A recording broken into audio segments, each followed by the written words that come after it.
dibuat pegangan. Malaikat itu paling suka dengan tempat yang di situ aromanya harum. Nah, sehingga makanya mereka para ulama-ulama kita itu setiap malam Jumat mereka bakar dupa di rumahnya. Bakar dupa. Nah, ini kadang kalau ada warga yang bakar dupa di rumah malam Jumat langsung dititeni. Pokoknya lihat. Jadi nggak tidak nih. Gerilya itu tidak pas pada Jumat pasti yang menjumpa. Kayak ini itu dukun ternyata dukun.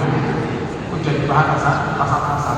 Kenapa saking seringnya kalau panjenengan meninggalkan sunnah ini? Nah, jadi kalau mandikan jenazah, kalau kiranya tempatnya itu berdekatan dengan orang-orang yang ada atau orang-orang yang takziah, maka jenengan bakar dupa. Supaya apa? Supaya mulutnya orang-orang yang nganggur itu buat rasa-rasa. Karena saya biasa di wangi ini mawon. Karena kalau sudah mencium bau tidak enaknya, kemana-mana. Dan aneh mayitnya tidak api, memang benar. Utang yang aku bayar-bayar, nggak ada yang kemana-mana. Padahal kalau urusan hutang, kalau kita punya hutang, atau kalau kita dihutangi oleh orang yang ternyata orang itu meninggal, Anda kalau tidak mengikhlaskan boleh. Dengan cara apa? Anda minta ahli warisnya, karena harta warisan itu tidak boleh dibagi sebelum hutangnya mayat sudah dilunasi. Ada 5 yang tidak boleh. Ada 5 syarat harta warisan itu tidak boleh dibagi, harus dilakukan dulu. Tapi antaranya hutangnya waris, hutangnya hutangnya mayit. Hutangnya mayit kalau sudah dilunasi, kalau ada sisa baru boleh dibagi. Tidak ada sisa ya sudah, berarti memang tidak ada warisan. Nah, biasanya penyakitnya anak-anak ini tidak mikir keadaan orang tuanya. Oh, orang tua meninggalkan harta 300 juta, hutangnya 300 juta. Sama. Mikir ahli waris itu karena tidak pernah ngaji, bukan ahli waris yang soleh-soleha. Akhirnya pikir ini duit 300 juta, kalau kita bayarkan hutangnya berapa, berarti kita tidak ada warisan. Timbangannya nyawa panggil bapak, mending dibagi waris sama. Nah, karena kalau bapaknya seumur hidupnya di alam barzakh dengan panjangnya waktu sampai yaumul ba'ats dibelenggu sama Allah. Dibelenggu disiksa, diikat, sehingga merasa terhimpit di kuburan. Itu orang yang meninggal tidak punya utang. Bahkan Nabi Muhammad sampai tidak mau menyolati jenazah yang meninggal, tidak mau bayar utang. Tidak mau Nabi sholat. Kalau dia masih punya niat untuk bayar, kemudian tidak mampu, mungkin masih dimaklumi. Ini ada orang banyak klik utang, pinter nyaur utang, sholat. Oke. Tapi ini biasanya ada yang di luar turun-turun. Tidak saya turun-turun kita utang, masya Allah langsung tepat waktu nyaur ini. Insya Allah mungkin buat utang, so ya, oke.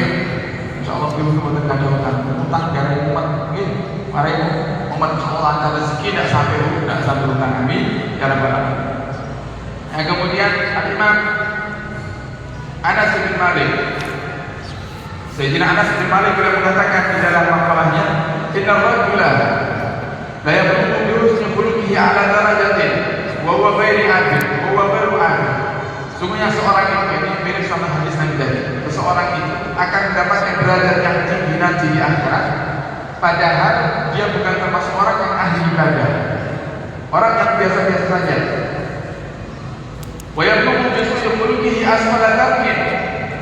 Atau sebaliknya kata Sayyidina Anas bin Malik, ada orang yang dia itu tidak punya akhlak mulia, sama tetangga julid, sama tetangga sukanya kejinati, sama keluarga tidak baik kalau ngomong, tapi ibadahnya luar biasa, ahli tahajud, sering puasa sunnah, ahli sedekah, ahli infak. Tapi kalau sudah ngomong nyakitin orang, apa kata Sayyidina Anas bin Malik? Dia akan ditempatkan sama Allah di neraka yang paling dalam, buat aktif, padahal dia orang yang ahli ibadah. Nah, sehingga ini pentingnya kita memahami 2 hal. Dimenikah hablum minallah wa hablum minan nas. Orang yang ibadahnya bagus berarti hablum minallahnya bagus. Dia ahli tahajud, dia ahli puasa, dia ahli sedekah, berarti Anda sudah di tahap bisa memperbaiki hablum minallah. Tapi masih belum sempurna. Anda harus memperbaiki yang kedua, yaitu hablum minannas. Seorang suami ibadahnya bagus, tapi kalau sama istrinya tidak baik, tidak akan pernah dikatakan hamba yang soleh oleh Allah Subhanahu wa Ta'ala. Nabi yang kata Nabi dalam hadisnya,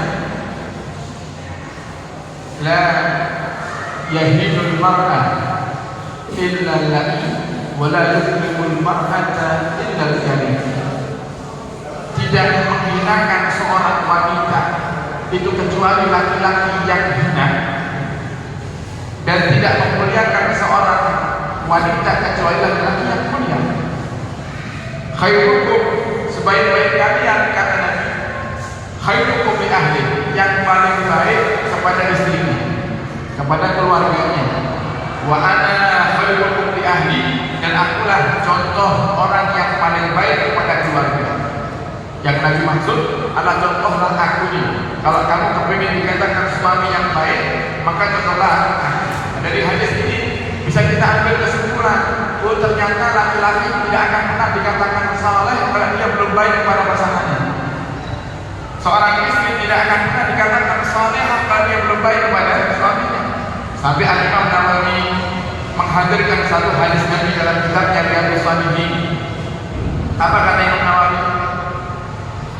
Di bab tentang kewajiban seorang wanita kepada suami, dan Muhammad mengatakan dalam hadisnya, seandainya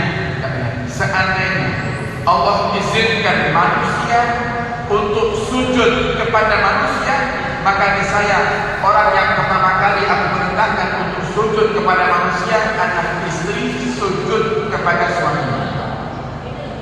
Tapi tidak boleh. Nabi katakan seandainya, saking wajibnya bagi seorang wanita untuk taat kepada pasangannya. Oh, ada seorang wanita yang dia ahli puasa, tapi suaminya tidak terima puasanya. Makanya seorang wanita yang mau puasa sunnah, di antara syarat diterimanya puasa sunnahnya adalah dapat ridho dari suami. Nah, suaminya pun juga harus tahu ilmu agama. Kalau istrinya ingin menjalankan puasa sunnah, jangan coba-coba untuk dilarang. Karena Anda mengizinkan, Anda tidak akan dapat pahala. Pak, saya mau mengamalkan puasa Senin Kamis, jangan beritahu boten, Pak. Maka suami kalau dia ridho, dia akan dapatkan pahala puasa Senin Kamis walaupun suaminya tidak pernah puasa Senin Kamis. Kenapa? Karena mendukung. Sama seperti halnya di masjid. Takbir masjid mengizinkan masjid untuk dibuat untuk pengajian. Kok suatu hari ketika pengajian diadakan di masjid, takbirnya tidak datang, maka takbirnya yang tidak datang karena ada udzur tetap mendapatkan pahala sebab dia yang mengizinkan. Nah, sama jenengan kalau mengizinkan istri untuk beribadah, jenengan dapat pahala. Jenengan dapat pahala, padahal jenengan tidak melakukannya. Jadi para hadirin, hablum minannas itu juga penting, sehingga jaga lisan, jaga akhlak. Jangan sampai gara-gara akhlak kita yang buruk, disebabkan akhlak yang buruk ini, ibadah kalau panjenengan yang sudah kita kerjakan susah payah, capek-capek, tahajud tiap bulan, mungkin ada yang umrah tiap tahun panjenengan haji, tapi kalau akhlaknya buruk sama orang banyak tersakiti hatinya, atau bahkan orang-orang yang ada di sekitar kita pada menjauhi kita sebab buruknya akhlak kita, maka semua ibadah kita ini akan sia-sia. Kata Sayyidina Anas bin Malik, akan diberikan oleh Allah Subhanahu wa Ta'ala derajat yang paling rendah. Orang yang ahli ibadah tapi akhlaknya tidak mulia, derajatnya paling rendah di akhirat.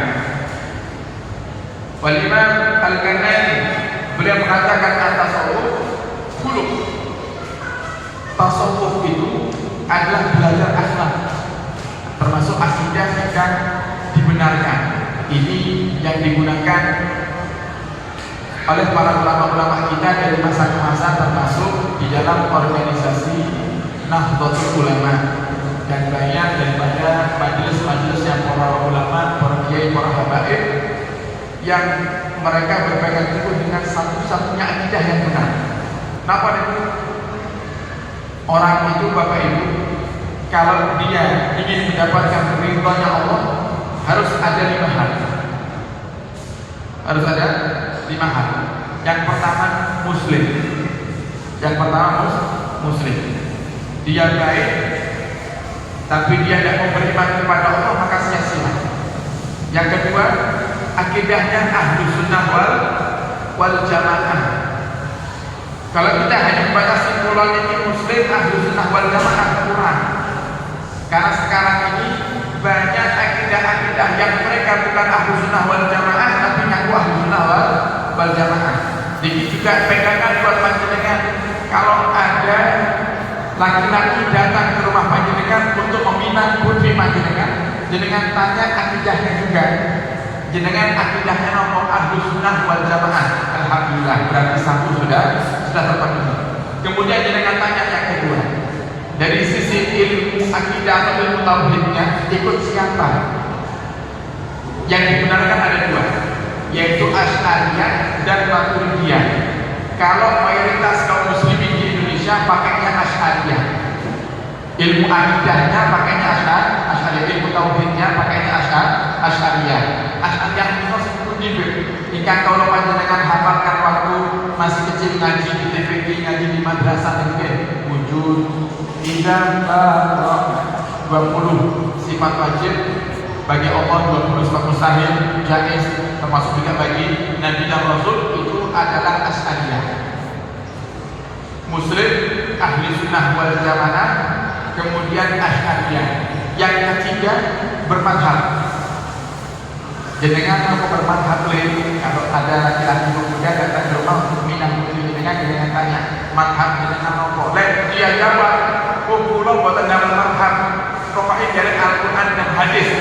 Jangan terima.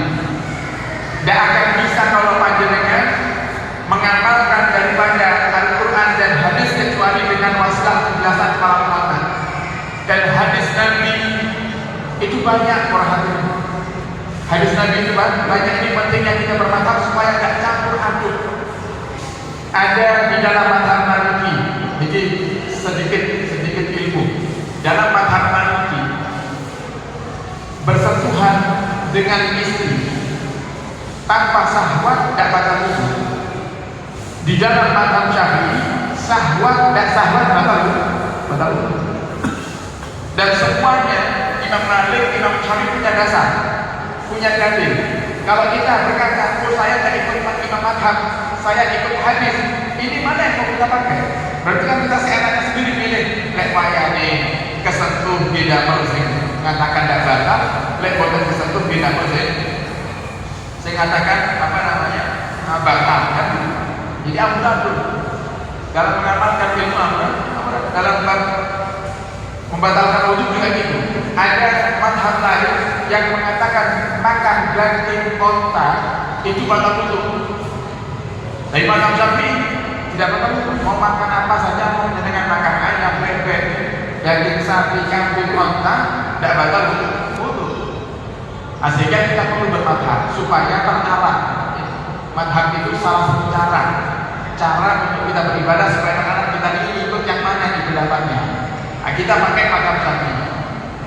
Kemudian yang kelima, bertasawuf, belajar ilmu tasawuf. Apa tasawuf ini? Kata Imam Kanani, at-tasawufu khuluq. Tasawuf itu adalah ilmu akhlak. Dalam madhab kalau panjenengan Imam Syafi'i, sholat laki-laki itu yang wajib ditutup auratnya adalah ma baina surrati wa rukbah.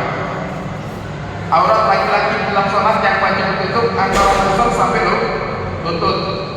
Seandainya kok ada warga motoran sholat di masjid pelem, namun damel sarung tok, tidak pakai atasan, tidak pakai kaos, ya tidak pakai baju koko, telanjang dada, tapi pusarnya tertutup, lututnya tertutup, sholat berjamaah di masjid pelem, sah betul sholatnya? Sah. Tapi kira-kira pantas betul? wayane masuk kerja di pabrik gula Mojopahit. Tapi ada pegawai pabrik gula, coba besok masuk kerja namun double koloran 3/4, diangkat agak ke atas sedikit lebih besar, masuk kerja pasti langsung dipecat. Ini pegawai mulai edan, ini nanti pegawai itu sudah mulai tidak waras. Kok kerja pakai lamben, kerja tidak pakai baju. Lu ini kita kerjakan demi orang, kan manusia, makhluknya Allah, kita pakai baju yang bagus, giliran sholat tidak pakai baju. Nah itu namanya tasawuf. Ini 5 tanda seseorang akan mendapatkan ridhonya Allah Subhanahu wa Ta'ala. Niku yang wajib kalau panjenengan hafal jadi pegangan supaya nanti anak keturunan kita akidahnya sama. Kalau jenengan katakan wis boten napa-napa, sing penting muslim, menantu saya tidak apa-apa, yang penting dia laki-laki muslim itu sudah alhamdulillah. Oh ya, alhamdulillah dia muslim, tapi Anda akan rugi di masa yang akan datang. Kenapa? Anda akan punya cucu yang dia pasti akan ikut akidah orang tuanya. Bukan hanya itu saja, kemungkinan putri Anda pun juga akan berpindah akidahnya. Kalau sudah anak cucu Anda tidak ingat dengan kakeknya, berarti Anda sudah mengetop diri sendiri. Anda memasang hijab untuk anak cucu Anda nanti kirimkan pahala kepada Anda. Kalau sudah akidah tidak benar, apalagi akidah yang mengatakan akidah usaha tidak sampai, menghadiahkan pahala sedekah kepada mayat tidak sampai, kemudian Anda katakan tidak apa-apa, yang penting anak saya dan rapi, anak saya cepat nikah walaupun akidahnya tidak sama, atau mungkin dengan alasan toleransi. Kita yang tulis sendiri. Nanti anak cucu kita ini yang harusnya dia kalau setiap baca Quran, ya Allah saya hadiahkan pahala ini untuk kakek saya karena dia ikut akidah yang sesat, dia tidak akan melakukan itu. Dia tidak akan menghadiahkan pahalanya kepada kita sebagai kakek neneknya. Terus sampai ke bawah. Nah, sehingga pentingnya menjaga akidah itu adalah termasuk cara untuk kita menjaga kebahagiaan kita nanti di alam barzakh. Semoga Allah mudahkan kalau panjenengan untuk bisa menjadi orang-orang yang benar-benar bisa menjaga akidah ahli sunnah wal jamaah, asy'ariyah, bermadhab syafi'i dan bertasawuf. Dan semoga Allah juga jaga akidah anak-anak kita ila yaumil qiyamah. Allah jadikan kita termasuk orang-orang yang berakhlak mulia. Allah jaga hati kita. Allah bersihkan hati kita daripada kebencian, dari kebencian, dari segala penyakit hati yang menjadikan sebab ibadah kita sia-sia. Dan semoga Allah Subhanahu wa Ta'ala mudahkan kita semuanya untuk bisa istiqamah dalam berakhlak yang mulia, istiqamah dalam beribadah, dan Allah wafatkan kita nanti di akhir hayat dalam keadaan husnul khatimah. Ala hadhihi wa ala kulli salihah bi jahi nabi wa sallallahu alaihi wasallam. Fatihah.